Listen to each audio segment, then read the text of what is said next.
పెద్ద పెద్ద ఎంపాలకారుల మీ దాంట్లోకి లోపలికి వచ్చి పోతూ ఉంటే వాళ్ళకేమో రాజస్వాగతం పలుకుతూ వీళ్ళని మాత్రం హీనంగా చూసిన రోజులు పోయి అక్కడుండే 15 ఫీట్ల ముళ్ళ కంచెల్ని 7 తారీఖు నాడే బద్దలు కొట్టినము.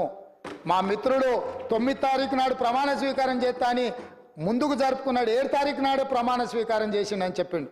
అవును, 9 బదులు 7 నాడే చేసిన. ఎందుకనంటే మాకందరికి ఆతృత ఉండే ఈ ముళ్ళ కంచెల్ని అర్జెంటుగా బద్దలు కొట్టాలి, ఆ గేట్లు బద్దలు కొట్టి తెలంగాణ బిడ్డల ప్రగతి భవన్ పేరు మీద గడిని నిర్మించుకొని దుర్మార్గమైన పాలన అందిస్తున్న ఆనవాళ్లను నేలమట్టం చేయాలన్న ఆలోచనతోని 9 తారీఖు అనుకున్న ప్రమాణ స్వీకారాన్ని 7 తారీఖు నాడు ఏ నిమిషంలో మేము ప్రమాణ స్వీకారం మొదలుపెట్టినో ఆ నిమిషంలోనే ఆడ గేట్లు బద్దలు కొట్టి తెలంగాణ ప్రజలకు ప్రవేశం కల్పించినాం.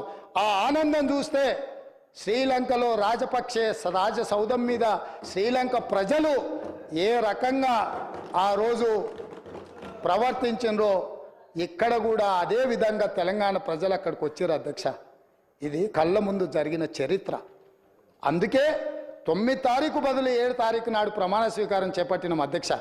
ఈ ముళ్ళ కంచెల్ని బద్దలు కొట్టడానికే ఆ గేట్లు బార్లా తెరిచి మా తెలంగాణ బిడ్డలు అందులోకి రావడానికి. ఎందుకంటే వాళ్ళ రక్తాన్ని చెమటగా మార్చి కట్టిన పన్నులతో కట్టిన సౌదాలు అవి మీకు శ్వేత సౌదాలేమో కానీ మీరు ఏ సౌదాలని మీరు అనుకుంటున్నారో మాకు తెలియదు.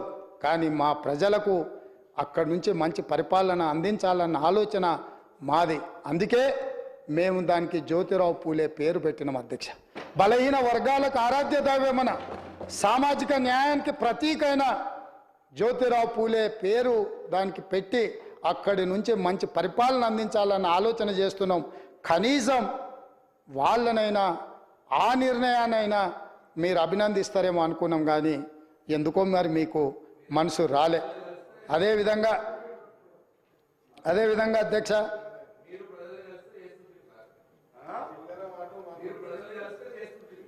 అదే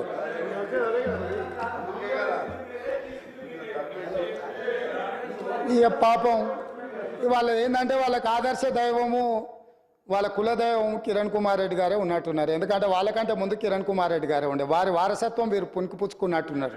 ఏదున్నా గత ప్రభుత్వం వేసిందంటే గత ప్రభుత్వం ఎవరు అధ్యక్ష? కిరణ్ కుమార్ రెడ్డి కదా.